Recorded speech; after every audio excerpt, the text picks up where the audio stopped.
জানেন কি, কলকাতার ব্যস্ত রাস্তার ভিড়ে এমন এক জায়গা আছে যাকে আমরা বলি কলকাতা নয়। শুনতে অদ্ভুত লাগছে, তাই না? কিন্তু আধুনিক সব বহুতলা আর জ্যামের মাঝে লুকিয়ে থাকা শতাব্দী প্রাচীন এই অঞ্চলটি টাইম মেশিনের থেকে কম নয়। এখানে পা দিলেই আপনি পৌঁছে যাবেন ঠিক 200 বছর আগের ইতিহাসে।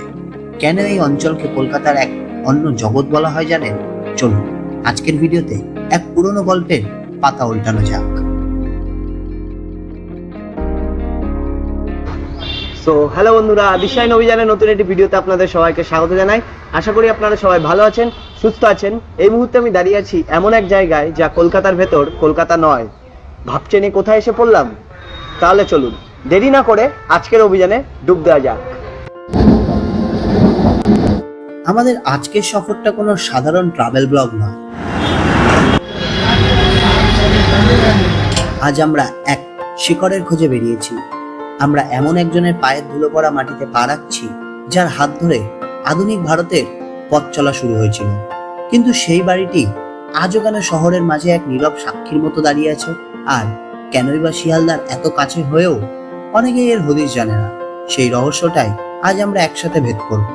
আজ আমাদের গন্তব্য শতাব্দী প্রাচীন এক বাড়ি, যা বর্তমানে একটি মিউজিয়ামে রূপান্তরিত হয়েছে।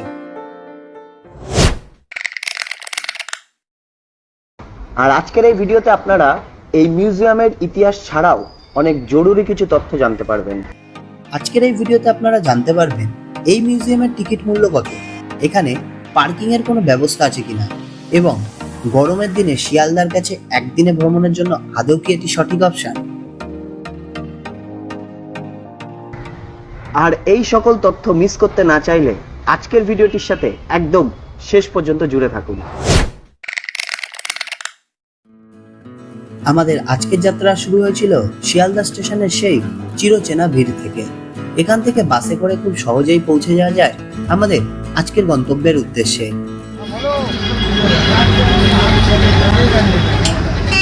রাস্তার ধারে পুরনো কলকাতার আমেজ নিতে নিতে আমরাও পৌঁছে গেলাম আমাদের গন্তব্যের নিকটে।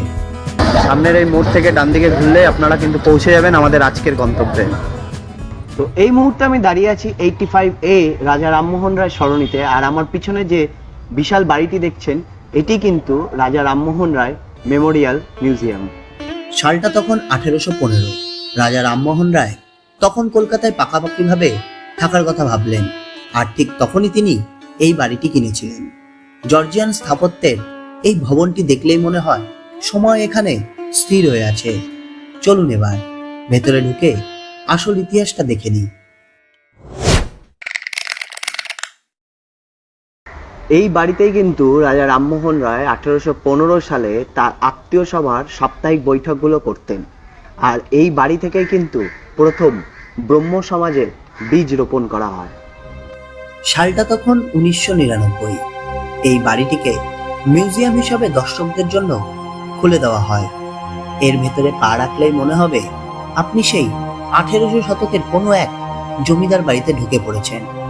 নিচতলা থেকে শুরু করে দোতলা পর্যন্ত ছড়িয়ে আছে তার ব্যবহৃত অজস্র স্মৃতিচিহ্ন। তবে চলুন খুঁজে দেখি তার ইংল্যান্ড যাত্রার সেই বিখ্যাত জাহাজের মডেলটিকে।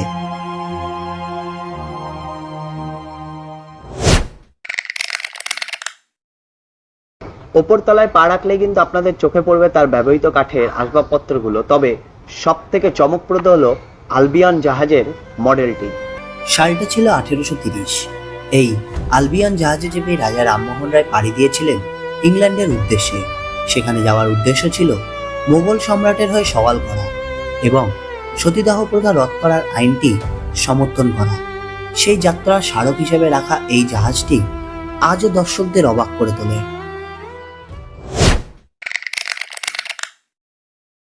এখানে কিন্তু চিত্রশিল্পী বি সলভিনের আঁকা সেই বিখ্যাত সতীদাহ প্রথার ভয়ঙ্কর চিত্রকর্মটি রাখা আছে। এবং এর পাশাপাশি কিন্তু আপনারা এখানে আসলে প্রিন্স দ্বারকানাথ ঠাকুরের অয়েল পেন্টিংও দেখতে পাবেন। এই ছবিগুলোর সামনে দাঁড়ালে গায়ের লোম খাড়া হয়ে যায়। সতীদাহ প্রথার সেই করুণ দৃশ্য আজও মনে করিয়ে দেয় কত বড় অন্ধকারের বিরুদ্ধে লড়াই করেছিলেন এই মানুষটি। সতীদাহ প্রথা রদ করার জন্য তার সেই অমর লড়াইয়ের দলিলগুলো এখানে আজও সযত্নে সাজানো আছে।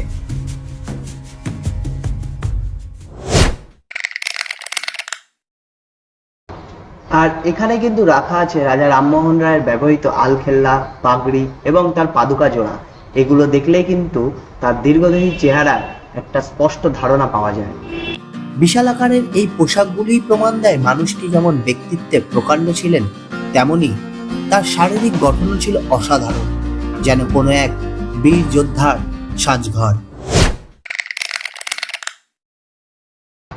এই মিউজিয়ামের লাইব্রেরিটি কিন্তু অত্যন্ত সমৃদ্ধ, তবে সব থেকে রহস্যময় জিনিস হলো এখানে রাখা তার ডেথ মার্কস।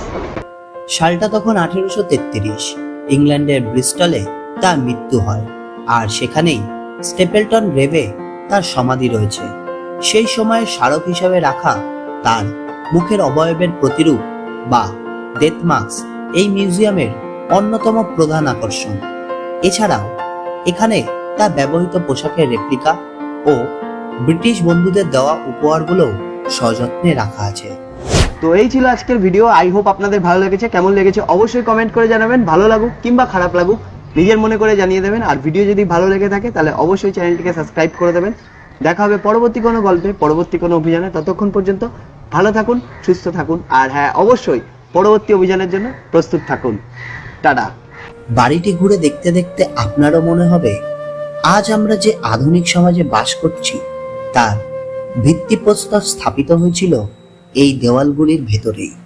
সতীদাহ প্রথা রদ করা থেকে শুরু করে আধুনিক শিক্ষার আলো, আজকের আধুনিক ভারত যার কাছে ঋণী, তার স্মৃতিধন্য এই বাড়িটি আজও দাঁড়িয়ে আছে নিঃশব্দে।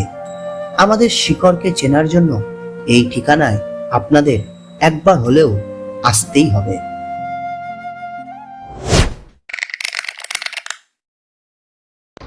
এবার আসা যাক সব থেকে গুরুত্বপূর্ণ তথ্যে। এই মিউজিয়ামটি সপ্তাহে কি কি বার খোলা থাকে, আর কটা থেকে কটা পর্যন্ত খোলা থাকে, প্রবেশ মূল্যই বা কত, আর পার্কিং বা টয়লেটের আদৌ কি কোনো ব্যবস্থা আছে, এই সকল তথ্য সঠিকভাবে জানা না থাকলে আপনাদের কিন্তু এই সফরটি সম্পূর্ণ বৃথা হতে পারে। এই মিউজিয়ামটি মঙ্গলবার থেকে রবিবার পর্যন্ত সকাল 11টা থেকে বিকেল 4:30 পর্যন্ত দর্শকদের জন্য খোলা থাকে। এটা তো গেল সময়। এবার আসি এখানকার প্রবেশ মূল্য কত। মিউজিয়ামের প্রবেশ মূল্য ভারতীয়দের জন্য জনপ্রতি 10 টাকা এবং বিদেশিদের জন্য জনপ্রতি 50 টাকা।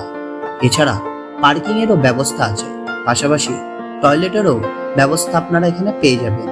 তবে বিশেষভাবে মনে রাখবেন প্রতি সোমবার এটি সম্পূর্ণ বন্ধ থাকে, তাই আসার আগে দিনটি অবশ্যই খেয়াল রাখবেন। আর এখানে আসা খুবই সহজ। আপনারা যে যেখান থেকে আসবেন আপনাদের আসতে হবে শিয়ালদা স্টেশনে। সেখানকার ব্যস্ত ভিড় ঠেলে আপনাদের কিন্তু মানিকতলাগামী যে কোনো বাসে উঠে পৌঁছে যেতে হবে সুখিয়া স্ট্রিটে। বাস কিন্তু আপনাদের এইখানে দাঁড়াবে, এই মোড়ে দেখতেই পাচ্ছেন, এই মোড়ের মাথায় বাস দাঁড় করাবে। আর আপনাদের যেটা করতে হবে এই পাশে নেমে আপনাদেরকে এই গলি দিয়ে সোজা হাঁটতে হবে। সামনের এই মোড় থেকে ডান দিকে ঘুরলে আপনারা কিন্তু পৌঁছে যাবেন আমাদের আজকের গন্তব্যে।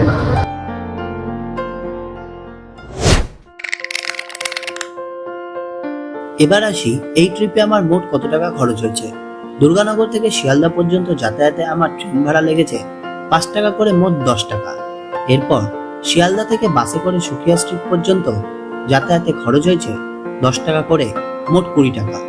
আর এই ঐতিহাসিক মিউজিয়ামে প্রবেশ মূল্য তো মাত্র 10 টাকা, অর্থাৎ খাওয়া দাওয়া বাদে যাতায়াত আর মিউজিয়াম ঘোরা মিলিয়ে আমার মোট খরচ হয়েছে মাত্র 40 টাকা। যারা কলকাতার খুব কাছেই এমন শর্ট ট্রিপ নেয়ার কলকাতা বা বাজেট ফ্রেন্ডলি উইকেন্ড ট্রিপ নেয়ার কলকাতার কথা ভাবছেন, তাদের জন্য এই সফরটি সত্যি এক অনন্য অভিজ্ঞতা হয়ে থাকবে। তো এই ছিল কলকাতা 9 এর রহস্য। কলকাতা 9 অর্থাৎ কলকাতা 7 লক্ষ 9, 85A রাজা রামমোহন রায় সরণি, কলকাতা 7 লক্ষ 9।